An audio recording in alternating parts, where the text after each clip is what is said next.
लक्ष्मण जी ने पैसनी नदी के उत्तर के ऊंचे किनारे को देखा। जैसे भगवान ने उनसे कहा तो उत्तर की तरफ देखने लगे और कहा, इसके चारों ओर धनुष के जैसा एक नाला फिरा हुआ है। नदी पनत सर समदमदाना और सकल कलुष कनिसाऊ जनाना। चित्रकूट जन अचल अहेरी और चुकई न गात मार मुठ मेरी। नदी मंदाकिनी उस धनुष की प्रशंसा डोरी है, शम दम दान बाण है।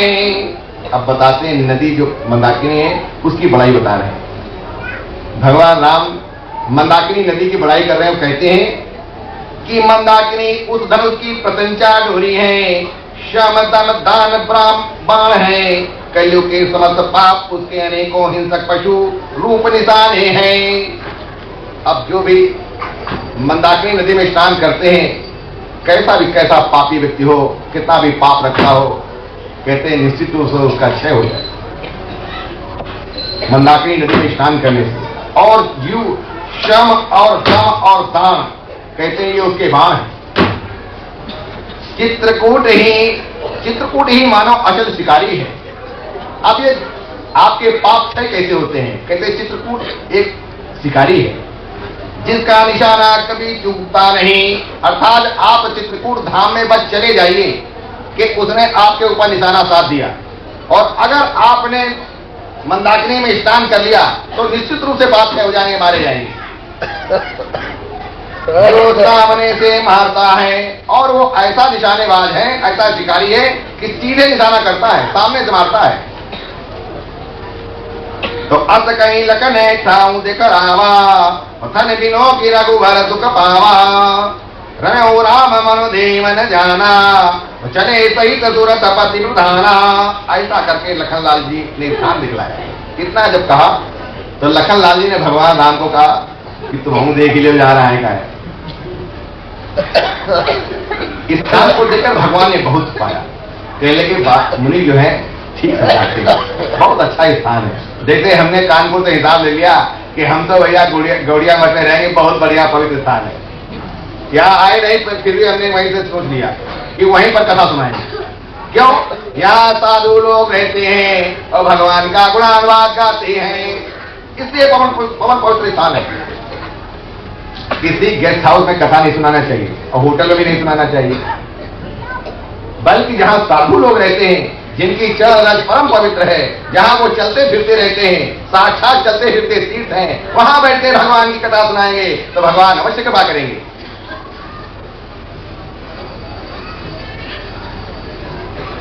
लखनलाल ने कहा, जब देवताओं ने जाना कि रामचंद्र जी का मन यहाँ रम गया, जब देवताओं ने जाना कि रामचंद्र जी का मन चित्रकूट में कामतगिरी में रम गया, देवताओं के प्रधान मकान बनाने वाले विश्वकर्मा को साथ लेकर चले।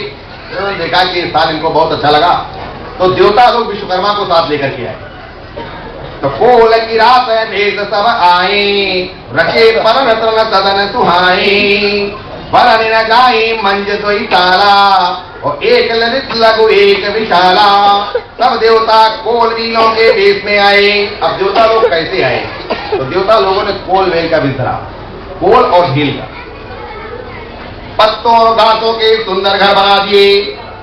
भगवान राम के लिए, भाई लखनलाल के लिए, माता जानकी के लिए पत्तों का और घास का घर बनाया गया।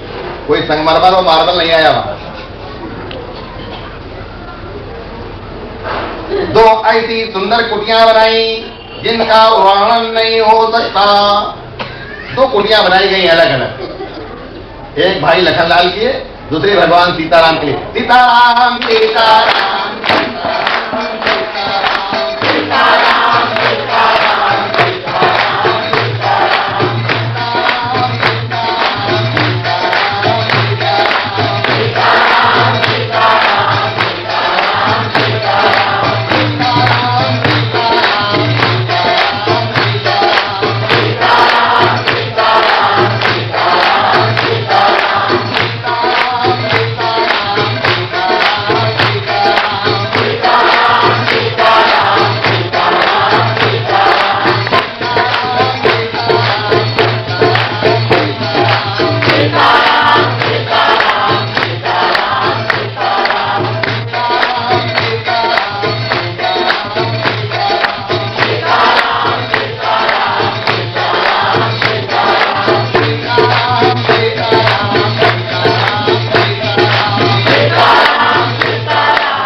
कहा,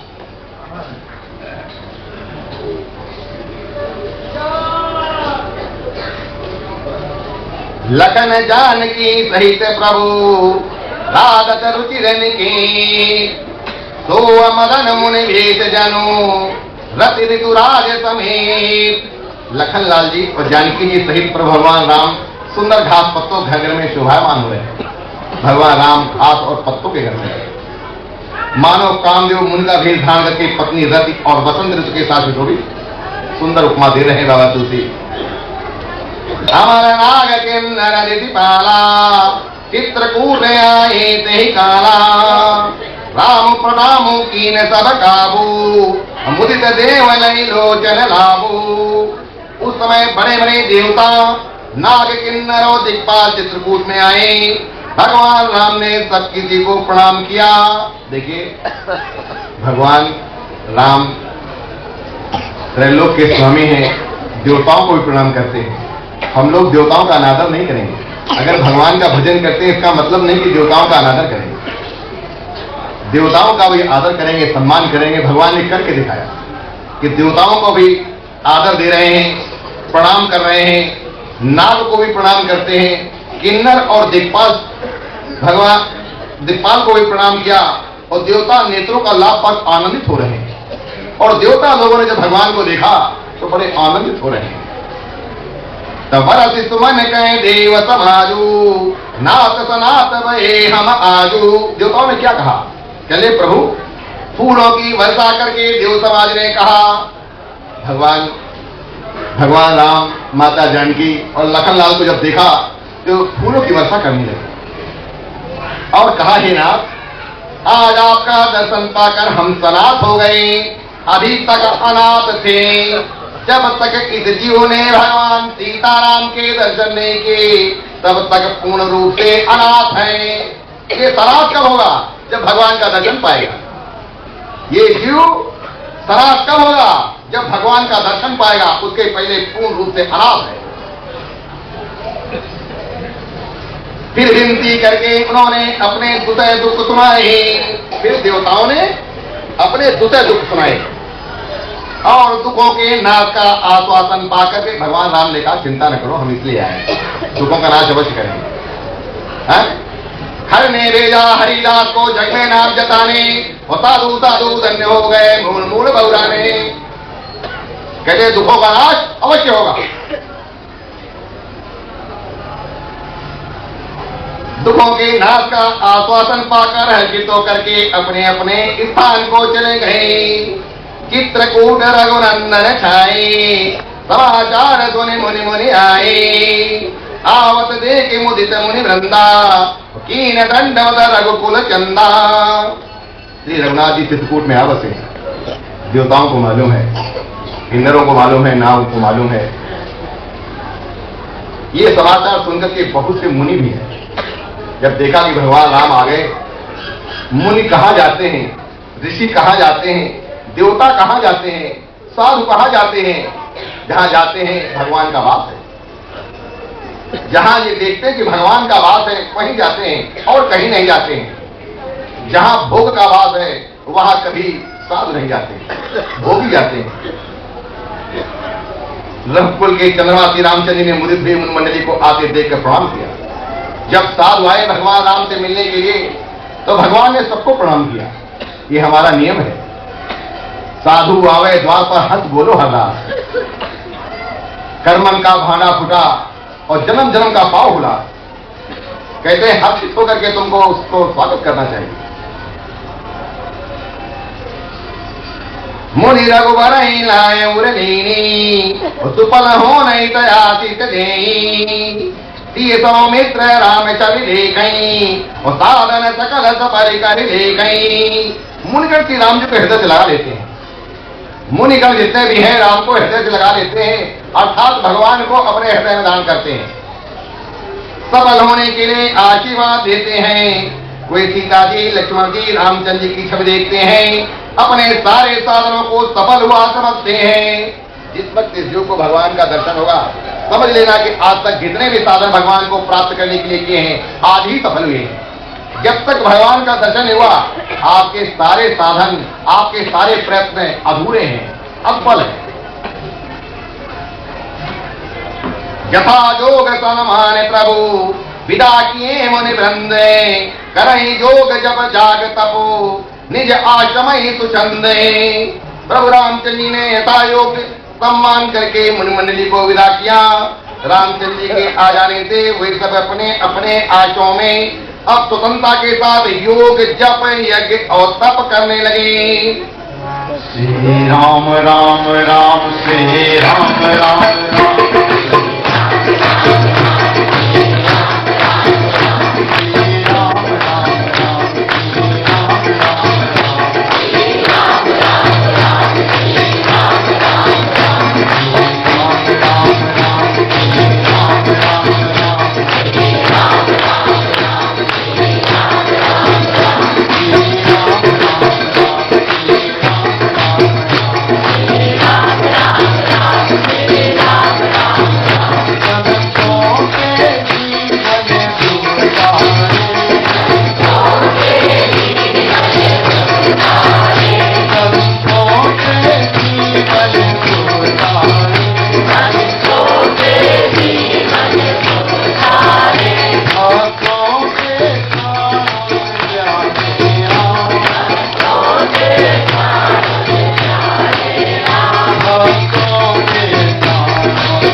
यही विश्राम दे रहे हैं। आप आरती के घंटे सुन रहे हैं। अब यहाँ पर आश्रम का कार्यक्रम होगा।